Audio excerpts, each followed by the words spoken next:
Derek Sanderson was one of the Bruins' greatest stars. During his years as a player, he dazzled the city with his skill.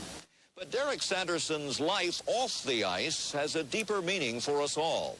This is the story of an athlete who went from hero to hell and back again. Well,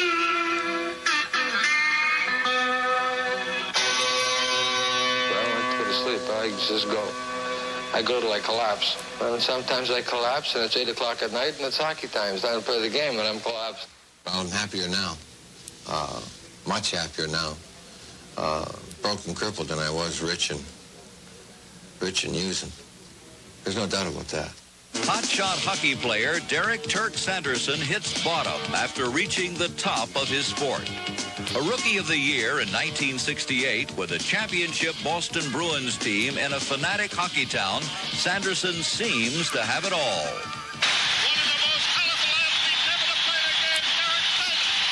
Sanderson wears number 16 for the Bruins as a scorer, defender, and sometime enforcer, skating with superstar Bobby Orr. He caused trouble out there. A lot of players caused trouble. He was a good fighter when he fought. Sanderson double teamed, and here we go. I thought it was, it's just great to be alive and be a Boston Bruin. Sanderson quickly becomes known for his wild play on the ice, and he doubles his trouble when the game is over. And the job of keeping up with Derek's antics falls on his agent, sports attorney Bob Wolf. He came up and he introduced himself, and he said that he's going to be a superstar and that he's going to need representation, and he would like me to represent him. I'm going to be the biggest client you've ever had. And he then sat down in the chair and put his feet right up on my desk. He had his own agenda. He would go out on his own. I was one of the first ones to come with the long hair and the mustache and open up a little bit. Derek had his own television show. He had everything going. And then we opened up a nightclub called Bachelor's 3 in Boston with Derek and Joe Namath. Derek did have some beautiful ladies. All the pretty girls are there. And hey, and you have a few, and then you're cool. And that's all hustle, lie, and con. I drank. It made me feel wilder, better, more in control. Made me feel cool. The management's come up to me and they said to me, well, you've changed. What's the matter with you? Just as Derek's Bruin bosses begin to be troubled by his off-ice behavior, the Philadelphia Blazers of the New World Hockey Association offer Derek the kind of contract dreams are made of. He became the highest paid athlete in the world. That looked like, somebody's telephone number. When you're dealing in $10,000, $20,000 annually, all of a sudden somebody gives you close to $3 million. Geez, you think you won the lottery. And you think then life is over. We were happy for Derek.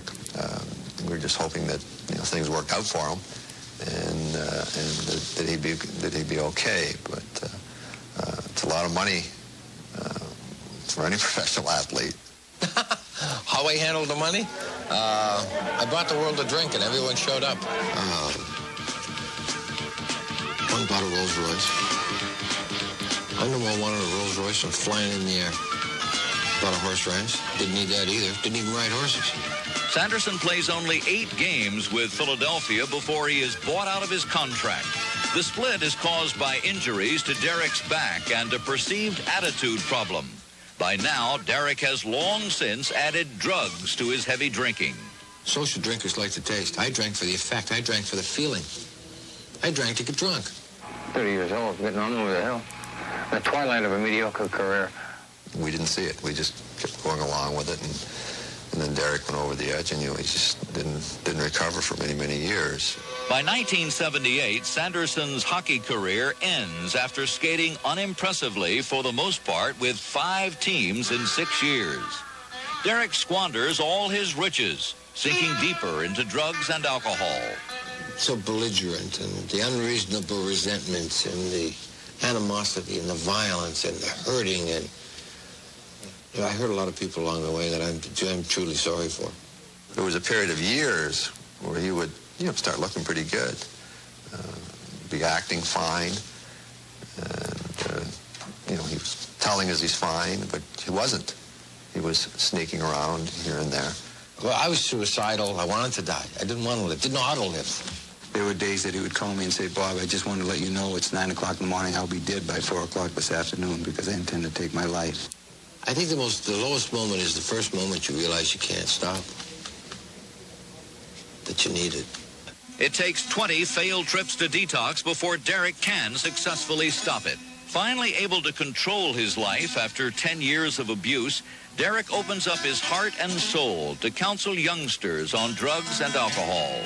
You tell a 4-year-old this is alcohol, this is a drug, it's an anesthetic, it's a poison.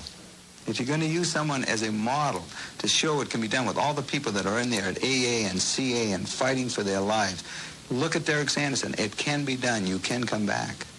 Through the glory years, the fall from grace, and his remarkable comeback, Derek Sanderson is a living example that you can beat drugs and alcohol no matter how hopeless you feel. And he makes it a point never to forget the despair. It's a reminder that I'm an alcoholic and a drug addict. And it's something that's humbling. It keeps me humble. Derek Sanderson is back with the Bruins as a color commentator on television.